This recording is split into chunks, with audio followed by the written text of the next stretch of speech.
Steve, first of all, trips and travel, everything like that set you up well.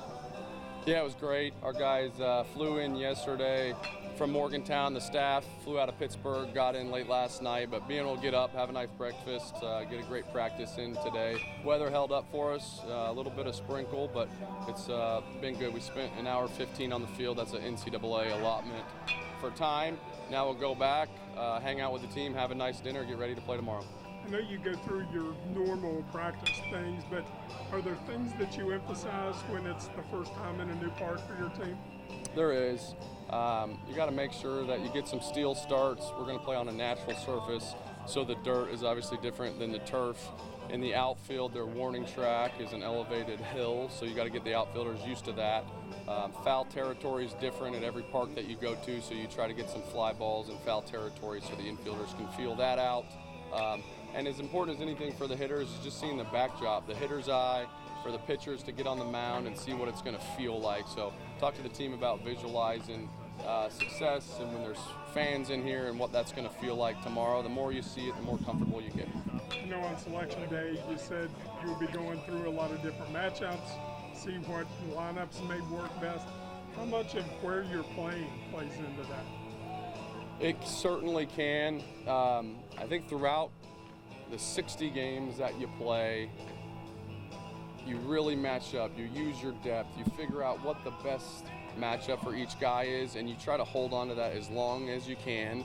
And then as you get closer and closer towards the playoffs or the postseason, a lot of it comes down to trust. So who has showed up every day and worked their butt off and done everything right and is in a great mental state to compete at the highest level. I think the mentality is probably the most important thing when it comes to postseason baseball. You just have to be very clear and confident in your skills. So I think that may come into play even more than matchups this week. Who will you be looking to start in game one for you guys? Haven't made that choice quite yet. Griffin Kern and Jack Kartsonis are our two starters that have got the most starts over the course of the last month or so, and so it'll be one of those two donkeys. What are you looking for in that? What are you looking for when you make that decision? We want a guy that will throw strikes, compete, matches up with their offense a little bit. They run a lot. I think they have over 120 stolen bases on the year, so we need somebody that can control the run game. We need somebody that can handle bunts as well. So that's definitely in consideration, but they can't bunt or run if they don't get on base. So you need someone to go attack the strike zone and limit base runners. Can someone have a great day in the cage today and change your thinking a little bit?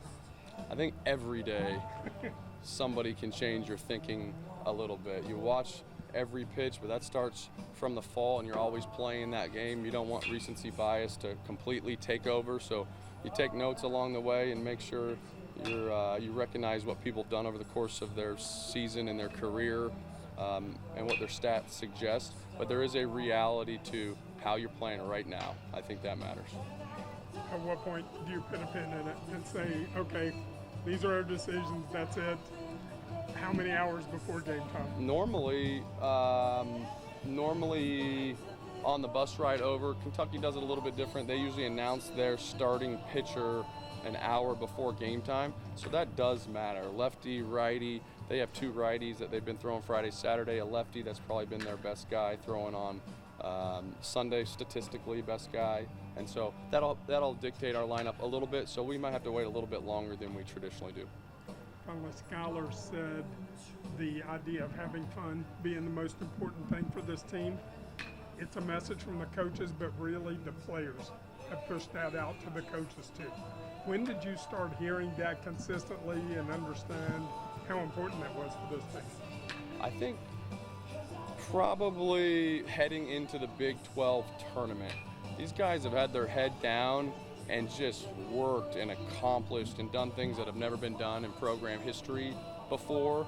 And so I think it was time for them to recognize how special they've been, but they're grinders and they're workers. And over the course of 60 games, it's not football where you get up for a couple hours and you're raw for that time.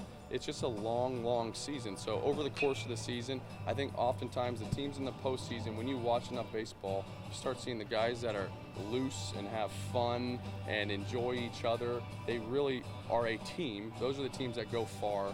And we learned that a lot last year. Best season in program history. We had guys acting like monkeys in the outfield and having fun and playing loose. And so I've really challenged our guys. You wouldn't think with 18 to 24-year-olds you challenge them to have fun, but I feel like that's mandatory for this team.